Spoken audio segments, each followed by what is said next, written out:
मंगल आशीर्वाद परम पूज्य आचार्य श्री 108 श्रुत सागर जी महाराज एवं परम पूज्य आचार्य श्री 108 प्रमुख सागर जी महाराज।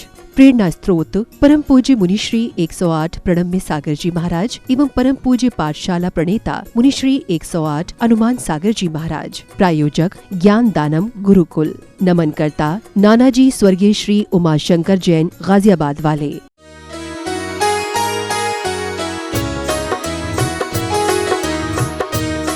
कि मुझे ये बीमारी है, मेरे इसकी शादी नहीं हो रही है, बच्चा नहीं हो रहा है, नौकरी नहीं लग रही है, दुकान नहीं चल रही है, कुछ ये तंत्र मंत्र बता दो, ये सब तो इससे कोई पुण्य का संचय नहीं होगा, है ना। ये तो आप संसार में रहने के लिए ही सारी बातें पूछते हैं। आप देखिएगा राजा श्रेणिक ने ये नहीं कहा कि मेरे को उस राज्य पर आक्रमण करना है, मुझे राज्य अपना बढ़ाना है, मैं कैसे संसार का सबसे बड़ा राजा बन जाऊं, मेरे पास अभी इतने 1000 घोड़े हैं, इतने हाथी हैं, इतने करोड़ हो जाएं, मेरे पास अभी इतनी रानियां हैं, इतनी हो जाएं, मेरा बच्चा मेरी नहीं सुनता है, भगवान उसको समझाओ, वो शादी नहीं करता है, उसके ये बीमारियां हैं, सुनने को राजी नहीं है। ये प्रश्न नहीं पूछे भगवान से जाकर के, है ना।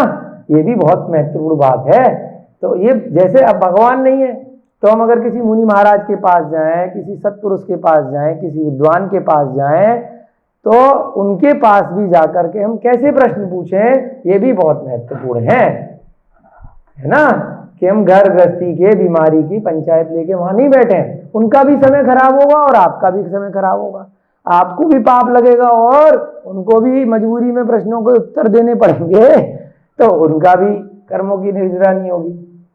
तो हमें व्यक्ति को देख करके उस हिसाब से प्रश्न पूछने चाहिए, उनका हमें सदुपयोग लगाना चाहिए, और थोड़ा सा समय किसी विद्वान सत्पुरुष का मिला है तो उसका पूरी तरह फायदा उठाना चाहिए कि किस प्रकार से हम अपनी आत्मा का अपने प्रश्नों के माध्यम से कल्याण कर सकें। और जो महाराज जी के कमरे में 10, 20, 50, 100 लोग बैठे हैं, हमारा भी उस प्रश्न के माध्यम से कल्याण हो, और जो लोग सुने उनका भी कल्याण हो। जैसे राजा श्रेणिक ने पूछा तो न केवल मनुष्यों का, देवों का, त्रियंचों का, सबका कल्याण हो उन प्रश्नों से। सत्पुरुष ही इस निर्मल चरित्र को सुनते हैं, अन्य नहीं। इसलिए हे देवान प्रिय महाभाग, देवों के प्रिय, है ना, हे राजा श्रेणिक को देवांगनाओं के प्रिय महाभाग दत्त चित्त होकर श्री कृष्ण के पुत्र प्रद्युम्न का चरित्र सुनो। यानी कि एकाग्रचित्त होकर के ध्यान से प्रद्युम्न का चरित्र सुनो, इससे आपको भी फायदा होगा और यहाँ जितने लोग बैठे हैं उनका भी फायदा होगा, और भविष्य में जो इस ज्ञान से इस चरित्र को बाद में लिखित रूप में लाएंगे, उससे जितने लोग पढ़ेंगे उनका भी फायदा होगा। ग्रंथ से ग्रंथ बनते चले जाते हैं, कॉपी होती चली जाती है ना। तो पहले कभी लिखा, फिर उसकी कॉपी हुई, फिर उसकी कॉपी, एक बार जो चीज आ गई वो कालांतर में कितने भवों तक आगे जाती है। अलग अलग भाषाओं में उसका ट्रांसलेशन होता है। भगवान की ऐसी पवित्र वाणी सुनकर 12 सभा के समस्त प्राणी स्थिर चित्त हो करके बैठ गए। 12 सभा लगी है, 12 योजन का समूह शरण है। कितना बड़ा समूह शरण है कि वर्तमान समय से अगर तुलना की जाए तो भगवान महावीर का समूह शरण हमने ऐसे ही एक दिन कैलकुलेटर पे लगाया था कि लगभग 200 किलोमीटर के आसपास बैठेगा, है ना। तो यहां से दिल्ली में हम लोग बैठे हैं, यहां से आगरा पहुंच जाए, इतना बड़ा समूह शरण लग जाया करता है ना। जो ऐसे थोड़ी सी कई बार कैलकुलेशन आ जाती है करणानी योग में, भाई इतने योजन का कितना मील हुआ, है ना। अकृत्रिम नहीं है, ये कृत्रिम है। तो एक योजन में कितने मील हुए, तो कितना बैठेगा। इतने सारे जीव बैठे हैं और कोई स्पीकर नहीं लग रहा है ना, कोई टेप रिकॉर्डर नहीं लग रहा, फिर भी हर जीव को कोने कोने तक सुनाई दे रहा है।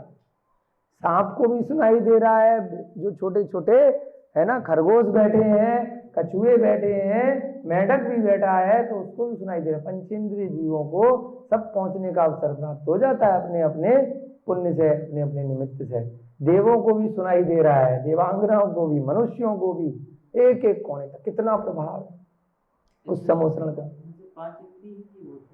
4 इंद्रिय तक के मन से सहित नहीं होते, तो इसलिए मन सहित जीव ही, अभी हम बता रहे थे ना कि इसको सुनने के लिए टेप रिकॉर्डर को ज्ञान की आवश्यकता है ग्रंथ को पढ़ने के लिए। तो संगी पंचेंद्रिय, उसमें एक तरह से मच्छर मक्खी घूमेंगे तो सही, आ सकते हैं, है ना। एक इंद्रिय जीव जितने भी हैं वो 3 लोक में जो 343 घन राजू का आया है उसमें ठसाठस भरे हुए हैं। सिद्ध शिला पर भी बैठे हैं एक इंद्रिय जीव, परंतु उनको ज्ञान तो नहीं है। ऐसे ही नरक में भी है, यहाँ पर भी है, तो वो हो सकते हैं वहां पर, परंतु वो उसको सुन नहीं सकेंगे। जैसे इस कमरे में, यहाँ मंदिर जी में हम स्वाध्याय कर रहे हैं, तो जिन लोगों को इस भाषा की जानकारी है, हिंदी में बात कर रहे हैं, यहाँ बहुत सारी मक्खी हैं, कोई दूसरी भाषा का, कन्नड़ भाषा का व्यक्ति आ जाए जिसको हिंदी की जानकारी नहीं हो, तमिल का आ जाए, तो अंग्रेजी का आ जाए जिसको हिंदी नहीं पता, तो जरूरी नहीं है वो उसको समझ सके। तो ऐसे ही जीव तो हो सकते हैं, है ना। वायु का एक जीव है, बहुत सारे जीव हो सकते हैं, परंतु उसको सुनने के लिए, समझने के लिए ज्ञान की आवश्यकता होती है। मति श्रुत ज्ञान तो जरूरी है ना, और संगी तभी तो समझेगा उस ज्ञान को। तो अब वो क्या कह रहे हैं कि 12 सभाओं के समस्त प्राणी इसको स्थिर चित्त होकर के सुने, और जैसे ही उन्होंने कहा तो सब शांति से बैठ गए, और उनमें भी ऐसे उत्तम चरित्र को सुनने की उत्कंठा उत्पन्न हो गई कि वाह, क्या चरित्र बताने वाले हैं, कि हम भी सुनते हैं, बहुत अच्छी चीज आने वाली है, अब तो आज कुछ नया नया आने वाला है, चलो सुनते हैं। जिस अलौकिक चरित्र को सुनने की अभिलाषा महाराजा श्रेणिक ने प्रकट की, श्री वीरनाथ भगवान ने जिसका वर्णन आरंभ किया, उस चरित्र का श्रवण करने से उत्तम पद प्राप्त होते हैं। अतएव सत्पुरुषों को चाहिए कि वे दत्त चित्त होकर इस चरित्र को सुने। तो ऐसा आचार्य महाराज ने क्या बताया कि जिस अलौकिक चरित्र को सुनने से क्या होता है, उत्तम पद प्राप्त हो जाता है। क्यों प्राप्त होगा? क्योंकि पहले सुनोगे, फिर उसका मनन करोगे, ऐसे ऐसे हुआ, उसने ऐसे ऐसे कार्य किया।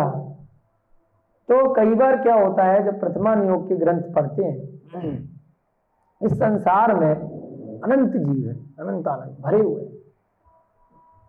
तो जब भी आप कभी अकेले में स्वाध्याय करते हैं, यहाँ तो हम बता रहे हैं, आप सुन भी रहे हैं, चिंतन भी साथ साथ चल रहा होगा, अपना भी मन आपका कार्य कर रहा होगा, यहाँ जो शब्द हमने प्रयोग किए और एकाग्रचित्त होकर सुन रहे हैं, तो उसका भी चिंतन चल रहा होगा।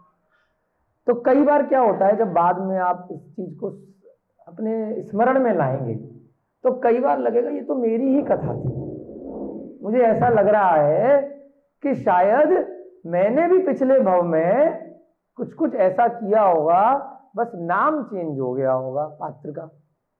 फिल्मों में होता है ना, कोई हीरो, एक फिल्म में कुछ नाम है, दूसरी फिल्म में उसी हीरो का कुछ नाम है, कभी कुछ है कभी कुछ है। थोड़ी देर के लिए हमें वो 3 घंटे 2 घंटे के लिए वही पात्र लगने लगता है जो हीरो होता है। तो ऐसे ही जो ये चरित्र हैं, जब आप पूरा चरित्र पढ़ते हैं तो लगता है तो मेरी कथा चल रही थी। तो जब मेरी कथा चल रही थी, क्यों? क्योंकि भाई उसने ऐसे ऐसे कर्म किए, तब जाकर के वो त्रियंच में गया, त्रियंच से फिर उसने गलतियां करी तो नरक चला गया, फिर वहां की आयु भोग करके फिर वापस त्रियंच में आया, फिर कुछ अच्छा किया तो मनुष्य बना। तो लगता है कि मैं भी मनुष्य बना हूं, तो मैंने भी ये सारे कार्य किए होंगे, तभी तो मैं यहां तक पहुंचा हूं। तो जैसे मेरी कथा चल रही थी। फिर वो मनुष्य बना, उसने किस प्रकार से यहाँ पर सांसारिक भोगों को छोड़ करके वैराग्य पद को धारण किया, और धीरे धीरे कर करके वो आदि स्वर्गो इत्यादि में गया या मोक्ष पद को प्राप्त किया। तो हमें प्रेरणा मिलती है कि भाई जैसे उसने सीढ़ी दर सीढ़ी चढ़े, इसी प्रकार से अगर मैंने भी, मेरे जीव में भी वैसी कोई गलती कर दी, तो मैं वापस नीचे जा सकता हूँ त्रियंच या नरक गति में। अच्छा कार्य किया तो स्वर्ग या मोक्ष जा सकता हूँ। तो क्यों यहाँ पर कहा कि इसके श्रवण करने से उत्तम पद की प्राप्ति होती। उत्तम का मतलब सर्वश्रेष्ठ, उत्तम मध्यम जघन्य, कहते हैं ना, है ना, गुड बेटर बेस्ट, है ना। तो उसी प्रकार से बेस्ट के आगे तो कुछ नहीं है। तो बेस्ट कौन सा पद है? बेस्ट का मतलब कौन सा पद है? मोक्ष पद है। उसके आगे कोई सारे सारे में समझने लग गए ना भैया जी। ऊपर सबसे ऊपर कौन सा पद है? उसके ऊपर कोई पद नहीं है। तो कैसे प्राप्त होगा? खाली सुनने से? सुनने के बाद जैसे चिंतन करेंगे तो संसार से डर लगने लगेगा कि मैं किन चक्रों में पड़ा हूं, है ना। कैसे कैसे मैंने कार्य किए, कितनी मेहनत से, कितनी मुश्किलों से मैं यहां तक पहुंचा हूं, और अब मैंने फिर वो सांसारिक चक्रों में अपना समय उसी प्रकार से व्यतीत कर दिया। फिर कुछ समय के लिए फिर मैं नीचे जाऊंगा, फिर दोबारा कोई निमित्त मिला नहीं मिला। उत्तम पद की प्राप्ति क्यों होती है? क्योंकि सुनने के साथ में सभी जीव जो अच्छे से सुनते हैं उन्हें क्या लगता है, ये तो जैसे मेरी ही स्टोरी चल रही थी। कई बार होता है फिल्मों में कि आप ही के जीवन में कोई ऐसी घटना घटी हो और वैसी घटना फिल्मों के माध्यम से दिखा दी जाए, तो कोई बच्चा है या बड़ा व्यक्ति है बड़ा इमोशनल हो जाता है, रोने लग जाता है ना, कि ये तो मेरी स्टोरी चल रही थी, मेरे साथ भी ऐसा ऐसा हुआ है बचपन में, या मेरे को भी ऐसी ऐसी चीजें हुई है, मेरे साथ भी ये घटना हुई। बस पात्र चेंज हो गया, वो हीरो पार्ट कर रहा है, घटना आप ही की है। फिर लगता है कि उसने उस चीज से कैसे वो निकला, है ना, फिर से वो खड़ा हुआ, फिर से उसने उस विपत्तियों का सामना किया और फिर से वो आगे बढ़ा, है ना, उस कष्ट से। तो ऐसे ही ये चरित्र हैं कि वो जीव भी जैसे राजा प्रद्युम्न का जीव है या अन्य जीव है या भगवान महावीर का जीव था, वो धीरे धीरे उस विपत्ति से निकला, फिर से दोबारा खड़ा हुआ और आगे बढ़ा। तो ऐसे ही मैं भी, मेरे साथ भी ये घटना घटी है, मैं भी उसको कॉपी करूंगा, है ना।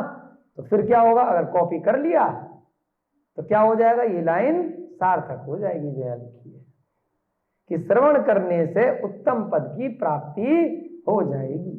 तो इसलिए सत्पुरुषों को क्या चाहिए? इस चरित्र को ध्यान से सुनना चाहिए। क्या पता कौन सी कहानी आपसे कोरिलेट कर जाए, कहां पर किस चीज में, है ना। अब इसका द्वितीय सर्ग यानी कि दूसरा अध्याय यहां पर प्रारंभ होने जा रहा है।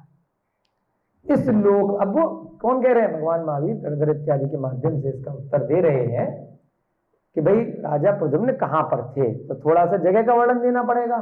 जैसे मूवी के माध्यम से क्या होता है, शुरू में बैकग्राउंड होता है कि कहां पर पैदा हुआ, कहां की घटना है, शुरू में आता है ना। आप लोगों ने मूवी सब देखी होगी, हमने भी पहले बहुत देखी है ना, कि ये कौन सी क्षेत्र की घटना है, कौन से काल की घटना है, थोड़ा थोड़ा सा उस बैकग्राउंड में लेके जाते हैं, वहां की फोटोज दिखाते हैं, वहां के क्षेत्र को बनाने का प्रयास किया जाता है कि 100-200 साल पहले ऐसे ऐसे ये हुआ था।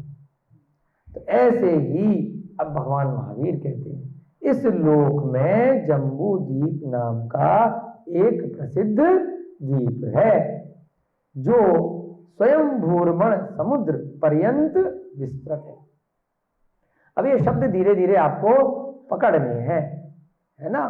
बहुत सारे शब्द आएंगे जब आप स्वाध्याय करते रहेंगे 1 साल 2 साल 3 साल तक, तो आपको बार बार अलग अलग ग्रंथों में वो शब्द आएंगे, तो आपको क्लिक होता रहेगा कि अरे स्वयं भूर्मण समुद्र कहीं तो सुना है, जम्बू द्वीप सुना तो था। कहाँ सुना था? इस ढाई द्वीप के मध्य भाग में एक जम्बू द्वीप जो 1 लाख योजन व्यास का है, और मध्य लोक है, ऊपर ऊर्ध्व लोक है, नीचे अधो लोक है। तो मध्य लोक वाली जो पृथ्वी है वो 1 राजू की है, 1 राजू के अंदर असंख्यात योजन है। ये सब बातें भी हमने इन्हीं ग्रंथों से पढ़ी हैं। तो जब कोई शब्द आ जाता है तो इधर उधर से लेकर के थोड़ी सी व्याख्या कर देते हैं। तो 1 राजू के मध्य भाग में जम्बू द्वीप है, और उस 1 राजू तक, जैसे कि ये जो टेबल बनी हुई है इसको थोड़ी देर के लिए हम मान लेते हैं, या ये जो पुस्तक है कि ये यहाँ पर ये 1 राजू की है। मतियों ने वर्तमान समय के परीक्षण इत्यादि कर करके हम लोगों को स्कूल कॉलेजों में थोड़ा बहुत भ्रांतियां हमारे मन में पैदा करी हैं। धीरे धीरे आपका स्वाध्याय आगे बढ़ता जाएगा तो 3 लोक के विषय पर भी हमने पहले कई कक्षाएं पढ़ाई हैं, शिविर भी लगाए हैं त्रिलोपनिधि ग्रंथ के ऊपर, 3 लोक के ऊपर। तो उसको भी आप लोग वीडियो के माध्यम से सुन सकते हैं कि किस प्रकार से ये पृथ्वी है। यहाँ वर्णन आया है तो थोड़ा सा सार रूप में आपको बता दिया कि इसके मध्य में जम्बू द्वीप है, जिसके दक्षिण भाग में ये घटना चल रही है। परंतु ये द्वीप के आगे आगे कौन से द्वीप हैं? अंत में जाकर के स्वयं भूरमण समुद्र। क्या नाम है? सब लोग बोलिए, स्वयं भूरमण समुद्र। अब उस द्वीप के दक्षिण में भरत क्षेत्र सुशोभित है। तीर्थंकरों के पंच कल्याणक स्थानों के होने के कारण वह तीर्थ स्वरूप है। उसे तीर्थ स्वरूप बोला है जहां अपन लोग रहते हैं। बहुत पुण्यशाली धरती है ये। भले ही किसी न किसी कारण से कोई निर्धन है, कोई बहुत है ना अमीर है, किसी को कोई रोग है, कोई त्रियंच में है, फिर भी क्या है कि पुण्यशाली धरती है ये आर्यखंड। यहाँ पे तीर्थंकरों की समुद्रण लगा करते हैं। पंच कल्याणक होते हैं, 5 प्रकार के कल्याणक: गर्भ, जन्म, तप, ज्ञान और मोक्ष। वहां जिन कल्याणकों की रचना करने वाले देवों का सर्वदा आगमन होता रहता है। कल्याणकों की रचना करने के लिए, भगवान की स्तुति करने के लिए समुद्रण इत्यादि की रचना भी देव करते हैं और वहां पर आके श्रवण भी करते हैं, सुनते भी हैं। तो इस धरती पर देव भी आते हैं ऊपर से, स्वर्गों से, है ना, तीर्थंकरों का दर्शन करने के लिए। अतः वह पाप नाशक पवित्र स्थान है। ये जो भरत क्षेत्र है कोई हल्का फुल्का स्थान नहीं है। उसी भरत क्षेत्र में पुण्यमय एवं देवोपम सौराष्ट्र नामक एक देश है। क्या देश का नाम है? सौराष्ट्र। वहां के उद्यानों के गन्ने भूमि पर नहीं गिरते। जैसे गन्ने होते हैं ना अपने, गिर जाते हैं, वो गिरते नहीं है। कितने प्रताप है। उन्हें भय रहता है कि हम नीच पुरुषों के द्वारा बांधे जाएंगे, कि अगर गिर गए तो जो नीच पुरुष है वो हमें बांध के ले जाएंगे, तो इसलिए गिरते ही नहीं है। सरोवरों में कमल पुष्पों की शोभा एवं राजहंसों का कलरव सदा चित्त को आकर्षित करता रहता है। तो जैसे जैसे आप सुनेंगे ना, जैसे मूवी देखते हैं तो इन्होंने ऐसी चीज की क्या बना देते हैं? पिक्चराइजेशन कर देते हैं।